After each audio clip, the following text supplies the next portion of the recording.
მთელი რუსეთი, მთელი საქართველო, მთელი კავკასია მოიცვა ამ კადრებმა, რომელსაც ახლა ხედავთ კადრში. მაინც რაც არ უნდა იყოს ქართველმა კაცმა, კაცობა არ უნდა დაკარგოს. იმან დაკარგა, მაგრამ შენ რო კაცი ხარ, აი როგორ ურტყავ ქალს, აი ესე დაუნდობლად. როგორ აფასებთ კახეთში მომხდარ ფაქტს? ბიჭის მარჯვენაც ვენაჩვენე, რა ბიჭის მარჯვენა. რაც ქორწილში მოხდა, რა უფლებაა, რომ მაგას გენაჩვენე, მარხელაძე გავიტეთ თავზე საერთოდ. რატომ მეორე არ დაარქვა? გისმენთ.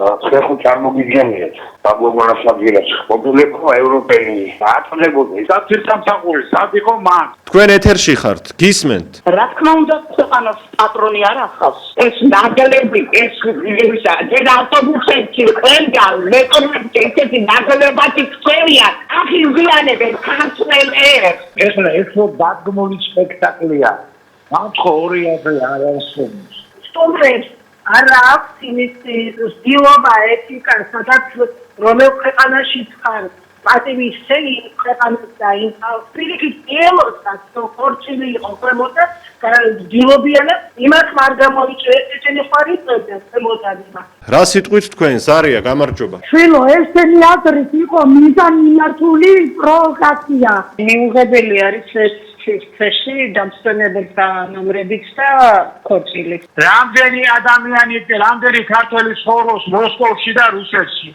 მე მომსწრევ არ ისეთი რამისა, რაც არ მინდა რომ განმეორდეს. და ბილებს ჩაუმტოვენ ქართველებს. ძალიან ცუდი ამბავია, ძალიან ცუდი. თქო გაგიგიათ ხანძარი საით დაჩნდება. გაკრული ასამთიდან. ესეთი შემთხვევა არ არის თელავში პირველი. ეს ხშირად ხდება ამათ მხრიდან, რუსების მხრიდან. გარე ძალებისგან არის მოწყობილი. ხოიცით რა ნაგლი ხალხი ეგენი, მაგრამ რატო არ მოკლა იმ ბიჭმა? ქართულ ქორწილზე ზემოდან ღვინოს ანცხავს ის სკავში რა მოხდარი სკავში. შინაგან საქმეთა მინისტრი ეგრევე მოხსნიდან ადგილი.